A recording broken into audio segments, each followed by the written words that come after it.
Hello again. Welcome back to Born Curious. How are you, Evilise? Pretty good, Heather. It's hard to believe we've reached the end of season 1, and we have something special for our final episode. Our guest is Tamar Gonen Brown, a much-loved colleague here at Radcliffe. Tamar joined Radcliffe in 2017 as a research librarian in our Schlesinger Library, and she's now the head of education and outreach at the library. Our episode explores something that many of us know little about, archives. And we are fortunate because Tamar's job is in large part about teaching those who have little experience in archives not only how to use them, but how to explore their mysteries and to learn through discovery. Yep, and we think hearing Tamar talk about her work will open your eyes. There is nothing fusty about her approach. In fact, a few years ago, we published an article about students using the Schlesinger, and Tamar shared one of her favorite moments, which was when a professor who was teaching using the archives announced to her students at the beginning of class, "This isn't graded, it's just for joy." It's clear that Tamar shares that joy. And a bit more about Tamar. She earned a PhD in English and American Language and Literature from Harvard, a master's in library and information science from Simmons University, and a bachelor's from the University of Chicago. Thanks, Heather, and Tamar, welcome. Here's a very basic question. What's the difference between a library and an archive? So you might call it a basic question, but I think it's a good question. There is a lot of overlap, of course, in the mission of libraries and archives, and especially at a place like Harvard, where libraries and archives are all collecting material and making it available for research and for discovery. I think probably I would say the main difference is in the kinds of materials that you'll find in a library versus in an archives. So you can walk into a library at Harvard, Lamont or Widener, and check out almost any published thing you could imagine. Archives tend to have material that is unique, rare, highly specialized, manuscripts, letters, unpublished things. And because of that rarity, the way you access the material is also usually really different in an archive. So our materials don't circulate. You have to come in and sit in the reading room to use them. And who can access these things? And can you give us examples of what you mean? Yeah, sure. Anyone can access materials at the Schlesinger. You don't have to be a scholar on your 5th book. We have undergrads, we have high school students, we have members of the general public who are doing genealogical research or who are just curious about something in our collections. They can't come in and browse the stacks. They usually have to plan out their research visit, often with the help of a librarian in advance.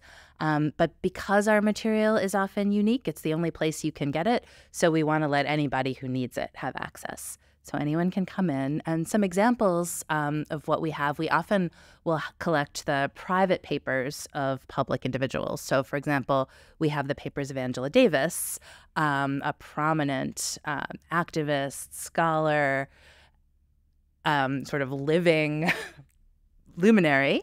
And you can look at letters that she wrote in her 20s to her parents, or diaries, correspondence, as well as research notes, subject files that she collected as part of her own research and writing. So there's a huge variety of material that you'll find in an archival collection.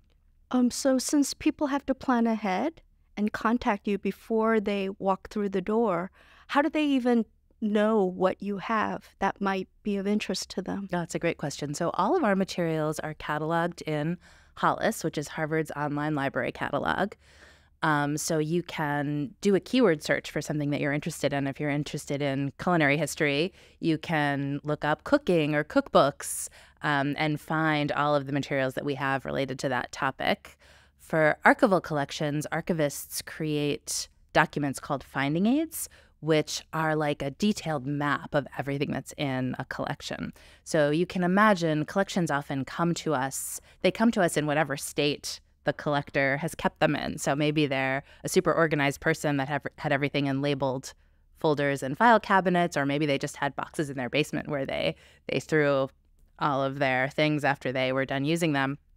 And the material comes to us, and archivists will either preserve the original order of the material if that seems meaningful and seems like it would have research value, or they will organize and create a order that will make the material usable for researchers. And then they create a finding aid, which lets you know what's in every folder and what's in every box. And researchers can then use that document. A collection can be hundreds and hundreds of boxes. Researchers can use the finding aid to locate exactly the folder that they want to find. So if they are interested in Angela Davis's prison abolition work, they can search for that and find out what's related in the collection. My papers would just be files. I mean, just piles. Piles of paper. Here you go.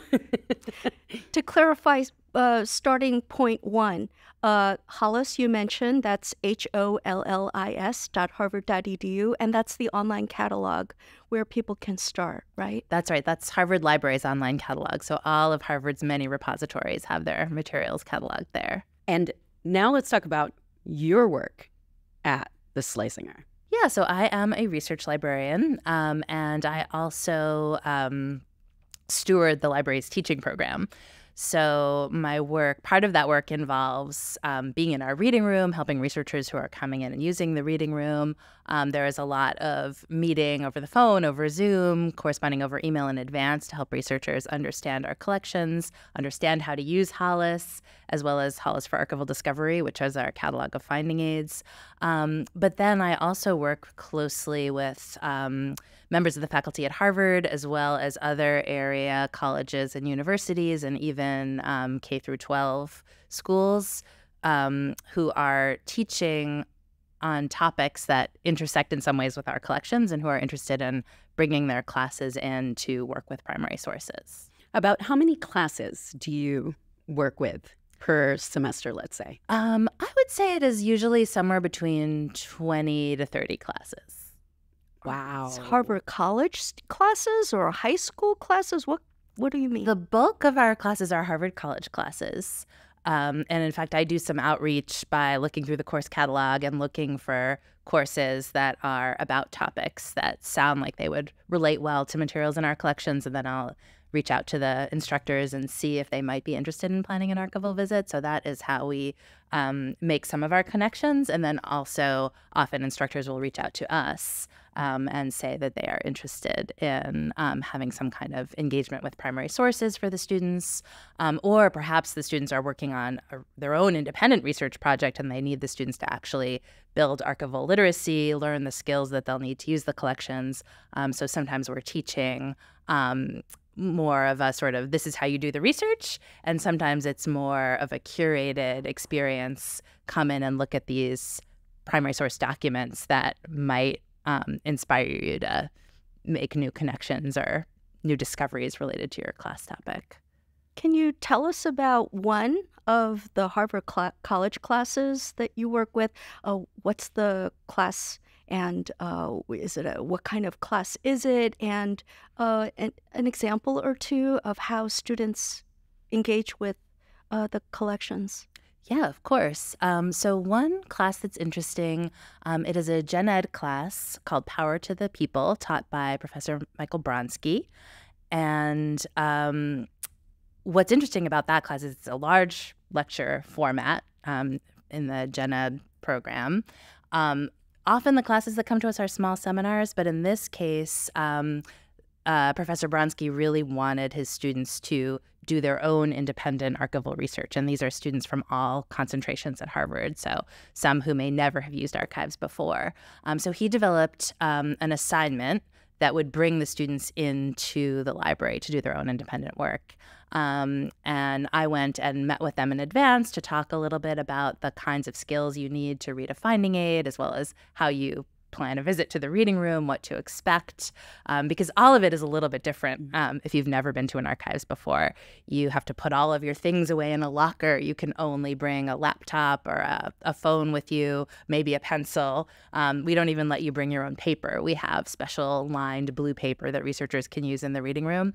But if you're coming in for the first time, it can be a little bit daunting, and you might feel like you don't know exactly what to do or how to behave in this space. So we did a session that was about preparing them to come into the reading room, and then a lot of one-on-one consultation with students to help them further prepare. And then they came in. We had a sort of selected set of boxes so they wouldn't be overwhelmed by navigating all of the library's collections. And they had an assignment to find one or two documents and write about those documents. So it was really, I think, for them, a feeling of what am I going to find here? And they discovered a broad range of things. And I think we're able to really have that excitement of realizing that they are writing about this raw material, right? It's very different from reading a scholarly article and responding to it, or reading a published book. You're looking at the kind of the original evidence in a very unmediated way and coming up with your own interpretation of it. How do you shepherd them through this process? I mean, do you have a background in education? Is there, what goes into teaching these kids? That's a great question. I think a big part of it is figuring out at first, in collaboration with the instructor, what the learning goals are for that session. I don't have a background in education per se. I have a PhD in English literature and taught in that context, as well as a degree in library science. And I think that in library schools now, there is a lot of understanding that librarians are educators and will need to teach with their collections, whatever those collections are. So in that sense, I've thought a lot about how to teach with library tools, including with primary sources. And you mentioned that a lot of it is what are the goals, and what does the instructor want the students to get out of this? But I'm curious about what some of the challenges are once the students are in the collections. That is a great question. There are a lot of challenges, some of which are kind of fun to navigate. And I'll just throw out one simple one: handwriting. Mm-hmm. Often students today have not learned cursive in 4th or 5th grade, and they're not really familiar with reading handwritten documents. And it can be really daunting to suddenly see a letter that was written in 1850 in front of you on the table, and what do you do with it? I mean, I did learn handwriting, and I can tell you right now that deciphering my grandmother's letters to me was a difficult task, and I knew how to read cursive. So that's right. I will sometimes, if I'm lucky, I have a document that's written in an absolutely beautiful cursive hand, and then you can kind of really get the students to understand what they're looking at, notice the patterns. Sometimes it's kind of a disaster, but even then, I think we can often, if I encourage the students to stick with it, to take their time, they will usually suddenly realize, oh, I can tell, even if they can tell that the first word is dear, I'll say, what is this? It's a letter. How do you usually start a letter? And then they'll realize, oh, it says Dear Mother. And sometimes once they have figured that out, they feel empowered and brave enough to keep going. It's a decoding mission. It really is, yeah. And I think it also is challenging just to see these materials, often with very little context. We don't have time to give them an entire lecture and background on the individual whose papers they're looking at often. So maybe they're in a seminar that is about Polly Murray, so they know a lot about Polly Murray, and then they're coming in to use that collection. But maybe they have never heard the name Polly Murray before, and they're going to look at a letter that's from that collection, and they're going to try to make some meaning from the letter without really necessarily knowing a lot. So the document may generate a lot of questions for them rather than answers. And I think that can be an exciting place for students to be, but also sometimes a little challenging or intimidating. So just making them understand that they are not expected to know everything, that this is a journey of discovery, and part of it is about figuring out the questions to ask, I think is one of the challenges, but also one of the rewards of teaching in this way. Why is it important and valuable, do you think, as a learning tool, that students as well as researchers of all ages engage with primary materials, the actual physical documents? Why is it important to, get these letters and diaries and, I don't know, business receipts, perhaps, that were part of their actual lives. Yeah, I think it is important on so many levels. And I love all the examples that you just gave. Like, you might look at some receipts, and maybe that gives you insight into, I don't know, how important it was to get a text published because the grocery bills were high and the writer really needed the money. Or how much did Audre Lorde get paid by one of the early independent presses that published her work? You can actually find evidence like that in the collections that might really give you a new kind of insight into a person's life and work. There is also, I mean, just the excitement. I think we recently had a Harvard summer school class. So these are high school students getting a feel for college life and college learning for the first time. And we were looking, it was an intro to gender studies course, and one of the students was looking at letters that Alice Paul had written to her mother. And the student commented afterward on just how amazing it was to see Alice Paul as a young woman writing to her mother, writing about an arrest, sharing just these really relatable details. And you can see the paper, you can see how the letter, it was folded, you can see where the pen skipped. So I think for this student, it was partly seeing a name that she had seen in her history textbook, Alice Paul, and seeing that Alice Paul was a human, an individual, and having that personal, really intimate connection with a public historical figure by reading their personal papers. And Alice Paul was one of the early suffragettes fighting for the vote for women in the U.S., and she got arrested because she did things like chain herself to fences. Yeah, this was actually an arrest in England. She was over in London advocating for suffrage there before her activism here. So not only is the task of trying to decipher handwritten letters in cursive a decoder ring kind of, detective endeavor, you're saying that the holdings of the archive at Schlesinger Library is really just, a wonderful opportunity for people to discover primary materials and try to figure out the story, because you're saying a lot of the stories have still yet to be told? Yeah, I think that is definitely true.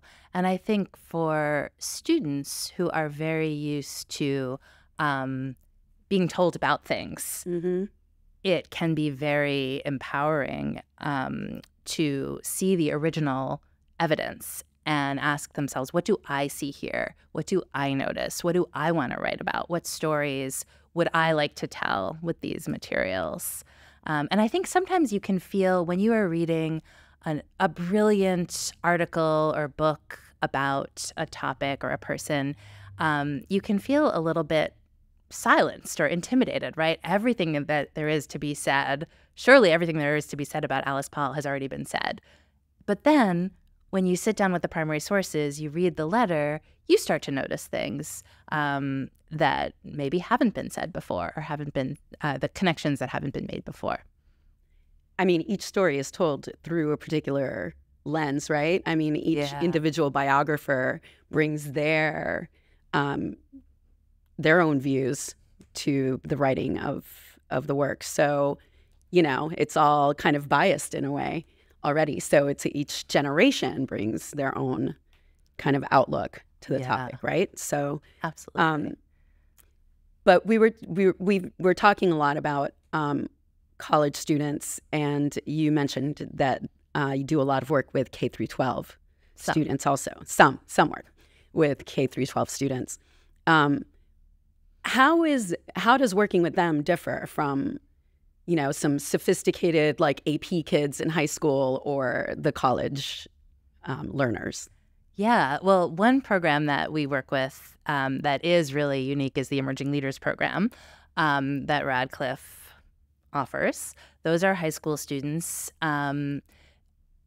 who are thinking about leadership through the lens of gender. So certainly that is topically relevant to many of our collections, but they're not in an AP history class necessarily. So they're not necessarily learning about Angela Davis or about Polly Murray or about Alice Paul.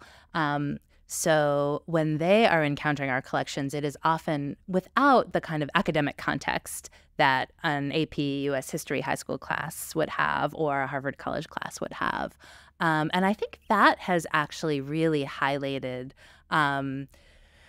just the resonance, the personal resonance that these collections can have. One of the documents that we've read with ELP students is a letter that Angela Davis wrote to her parents as a graduate student, kind of charting the path that she saw for herself as an activist. And students often comment just that it's relatable, that they feel like they are having similar conversations with their parents about who they want to become and what they see as the role of social justice and activism in their life. And here's a letter from a prominent figure who, as a young person, was having the same conversation.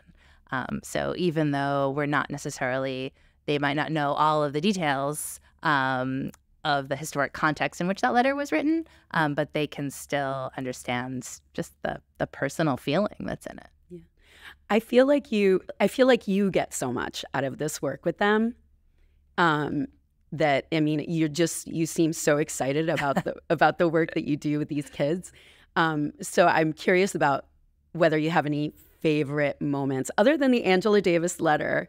Do you have any favorite moments from working with students? It's great to see younger students feel like they are able to handle these materials, look at them.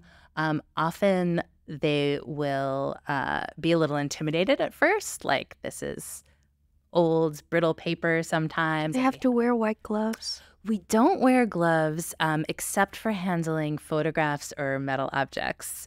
Harvard preservation best practice is clean, bare hands because you lose a lot of dexterity if you're wearing gloves. So only for photographs. So cool. Yeah. So cool. I will sometimes include photographs in a class and give them gloves. We use like nitrile gloves just for that experience of putting on a glove, because I do think that that the handling is part of the excitement for students. But to realize, like, it is okay. You are allowed to touch this. It is the original document. And you can react to it. You know, sometimes they'll just be like, oh my God, I can't believe what this letter says. Or we'll look at etiquette guides. With a recent class, we were looking at 19th century etiquette guides and just like seeing in print, you know, where do our standards for, you know, what we think femininity is, beauty is, where does that come from? A lot of it comes from these etiquette guides, and to read them and say, oh my God, I cannot believe what this text is saying, when they get really excited like that, it can be a lot of fun. I think often younger students, really, they have no experience with archives before, and they may have experience with using primary sources, but it'll be mediated through a screen, right? It's like a digitized document that they're looking at on their computer. And so to realize, I think they can sometimes realize, like, oh, these are real things. And I'm getting to play with them and learn from them. That can be a lot of fun. Yeah. So you just mentioned digitized documents. Let's say I don't live in the local area. You know, I'm outside of the Boston, Cambridge region, and yet, you know, I would love to discover what you have. How might I do that? Most of our collections are not digitized. They're print materials sitting in a vault here or at the Harvard Depository. But the library is working very hard to digitize collections and make them more accessible to researchers. So for researchers who aren't able to visit the library in person, usually they'll write into us. Sometimes we can tell them, yeah, the material you need from the papers of Angela Davis is already digitized, and it's linked in the finding aid, and we'll show them how to get it. And Harvard Library does beautiful, high-quality digitization, so you can even get a sense of some of the things that I think can be so exciting for students, like what kind of paper was this written on, or what color pen did the researcher use. It's very different from, you know, reading a transcript. They're still seeing the actual document in digital facsimile. It feels like an exact copy. Sometimes researchers will need materials that haven't been digitized, and then we do have a small-scale scanning program that we offer in the library, so researchers can request up to 5 folders, and we'll scan them, not at that super high-quality level that Harvard Library Imaging Services does, but well enough for researchers to have a reference copy so that they can at least get some work started or maybe figure out, do they really need to plan a visit in person to the library? And we do absolutely have people who travel from all over the world to spend some time in the reading room. Let's say I'm not a teacher here at Harvard or a college student, and let's say I'm not even in school, but here's an example. I just saw the Barbie movie, and I just discovered that the Schlesinger Library has the papers of Ruth Handler, the woman who created Barbie. And I'm just like dying to find out more about her. And I'm just, a regular person out in the world. Is it possible for me to contact you and learn about how I can, possibly read Ruth Handler's letters? Yes, it absolutely is. We have a service that we call Ask a Librarian. And I think the easiest way to find it is if you just type in as a Google search, Schlesinger Library, Ask a Librarian, you'll find our web form. And a lot of people start there, and it can be a question as simple as, I saw the Barbie movie and I'd love to spend some time with the Ruth Handler papers. How can I do that? And it would be a multi-step process. Researchers do have to do some work themselves in order to be prepared to come in and use a collection. But we would help them do that. We would help them understand all the steps that they'd have to go through. That's amazing. Spoiler alert, I was so excited when Ruth Handler shows up in that movie. So was I. I got so much credit from my daughter for working at the library that has Ruth Handler's papers. All right, fun question. Do you have a favorite item in the Schlesinger Library's collections? That is a very, very hard question. Yeah. I think one of my favorite items is a photograph album that's in the papers of Polly Murray, because it is Murray has captioned the album, so there's a title, The Life and Times of an American called Polly Murray, and just the idea of narrative and story that title implies, I think, is so fascinating. And some of her captions are just so witty and funny and clever. There's one beautiful photograph of Murray with hair swept up and a comment that's like, this is the last upswept hairdo.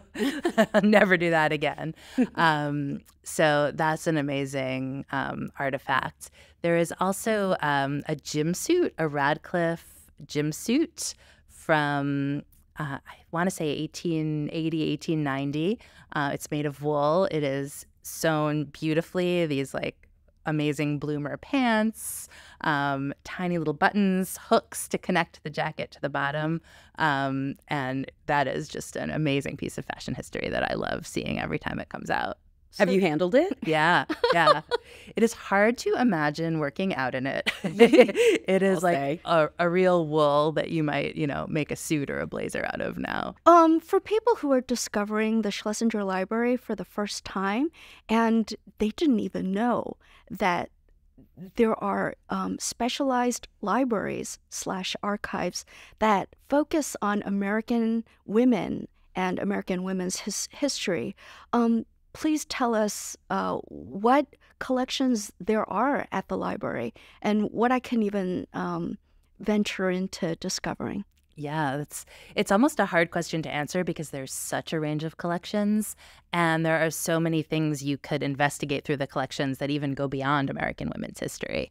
Our original collections documented the history of the women's suffrage movement, but they have since grown. We have the Black Women's Oral History Project and other collections documenting the lives of women of color, immigrant women. We have collections documenting the life and work of conservative women. There is a real effort on the part of our curators and library directors to think broadly about how do we document and collect materials for researchers to think about gender and society. So there is a lot to discover. A good place for folks who are interested to start is on the website, because you can get a sense of some of the range of interesting collections that the library has. How unique is it that the Schlesinger Library focuses on American women? There are other special collections repositories that do focus on women's history and gender. Schlesinger considers itself one of the premier repositories collecting that material. Certainly, if you think back to the establishment of the Schlesinger in 1943 and the fact that at the time it was called the Women's Archives, I'll often ask students to think a little bit about what that means to them. The fact that they called it the Women's Archives, what does that tell you about what was or wasn't in other university archival collections at the time? What haven't we asked that you think the world should know?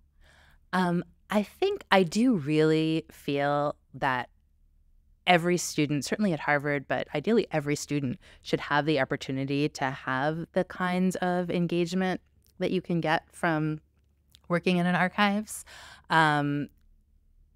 It's almost like for every student, there's a collection out there somewhere that is going to get them thinking in new ways, that is going to help them write something that they wouldn't have otherwise written. So we really do welcome all instructors to think about ways that they might be able to incorporate primary sources into their classrooms. Their students can come to us.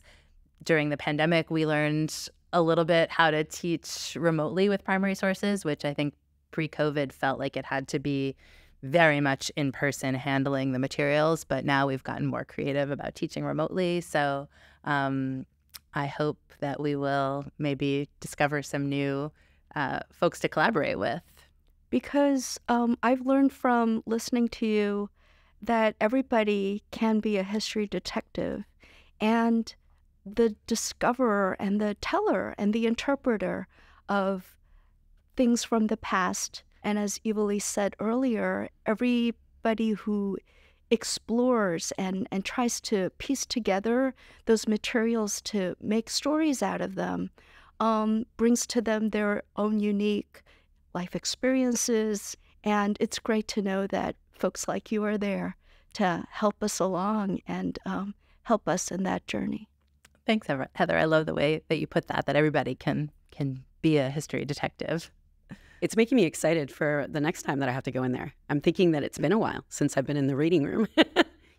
Yeah, you should come by. And the reading room is beautiful. Yeah. Yes.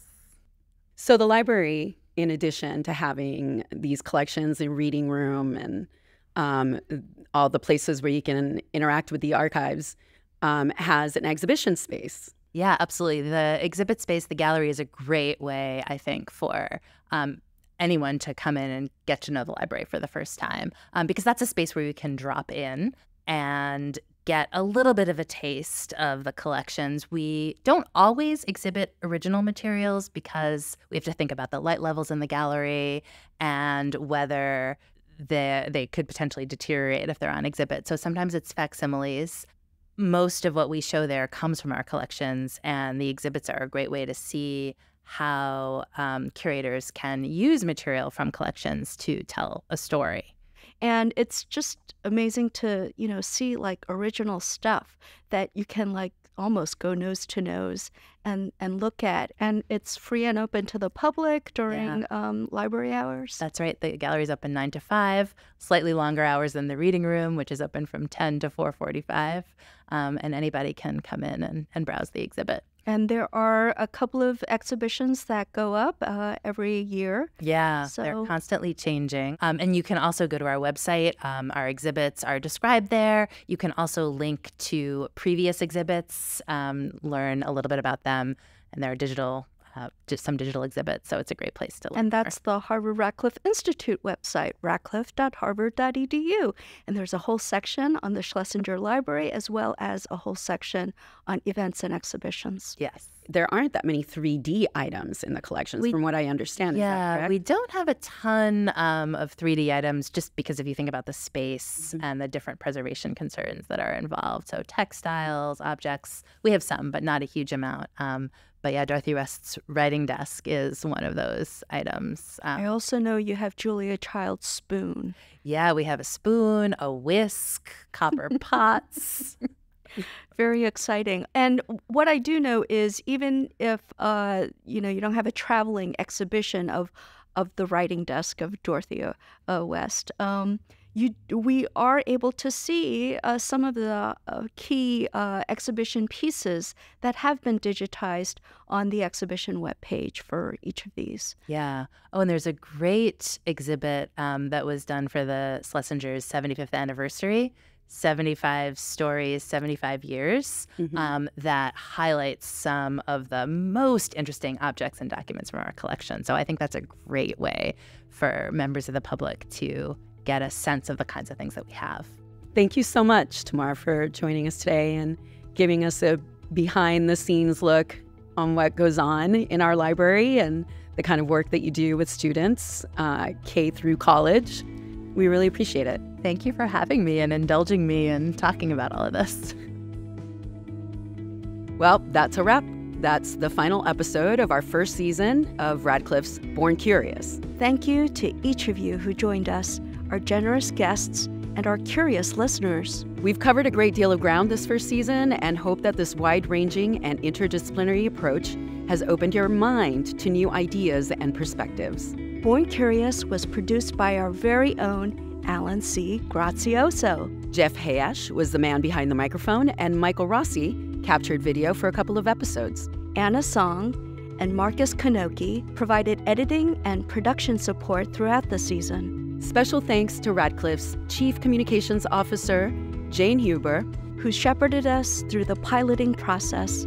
Thanks to Harvard Radcliffe Institute and especially our visionary dean, Tamiko Brown-Nagin, for supporting this effort. A big thank you to Jessica Vickland, Matt Brownell, Becky Wasserman, Claudia Rizzini, and other members of our fellowship, events, programs, and facilities teams who provided much-needed support. It's been a pleasure serving as your co-hosts. Our website, where you can listen to all our episodes, is radcliffe.harvard.edu/borncurious. We're already well into production for our second season, and it's shaping up beautifully. We'll have discussions about recent Supreme Court decisions that affect access to higher education, addressing climate inequities, gendered views of autism, and more. We hope you'll join us. In the meantime, if you like what you've heard, please rate us and subscribe on your preferred podcast platform.